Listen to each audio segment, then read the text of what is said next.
Hey guys, welcome back to the channel. Today we're going to be installing UniFLEX on my new RS3.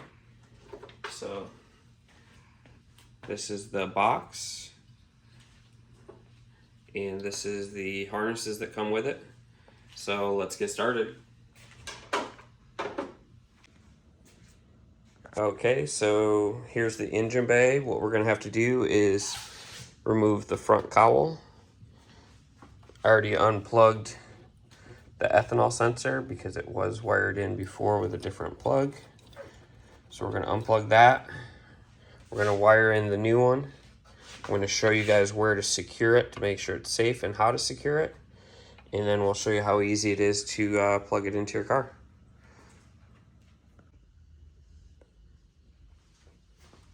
Okay, to get started, I removed the front cowl on the intake. If you have the OEM intake, I'd recommend just removing the box by removing, all the factory fittings and then you can remove the front.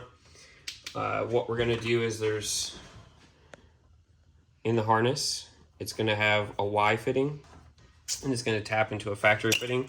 So if you look down here, if you see this black clip right next to the big gray clip, this black clip is the one that we're going to unplug. And we're going to put this right in between it, and then I'll show you how you route it after that.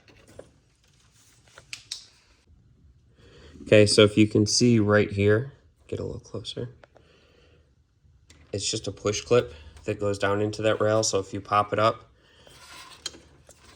then all you do is you split the harness, take the Unitronic harness,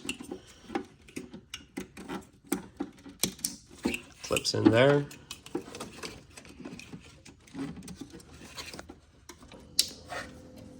clips in there. That easy. And then what we're going to do is we're just going to take the factory clip and plug it right back to where it was.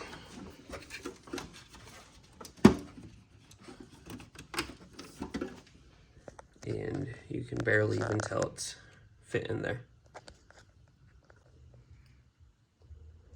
Okay, so I'm just going to show you how I routed it. So I took and routed it under the cable, and then I just put it behind the cable there, behind the cable there, and that holds it securely in place. You've got to make sure that you get it behind the latch here, so that way the air box, the front air dam, can sit straight and doesn't crush it. I put it behind this cable right here, and then it's routed right over here. Okay. So for the box itself, I used some Velcro with some 3M tape on the sides. Stuck it up on top of the headlight right there. And that's because my sensor is in the front of the manifold. If you put your sensor along the side, another good spot that you could put is you could use the same type of Velcro and just attach it back right here.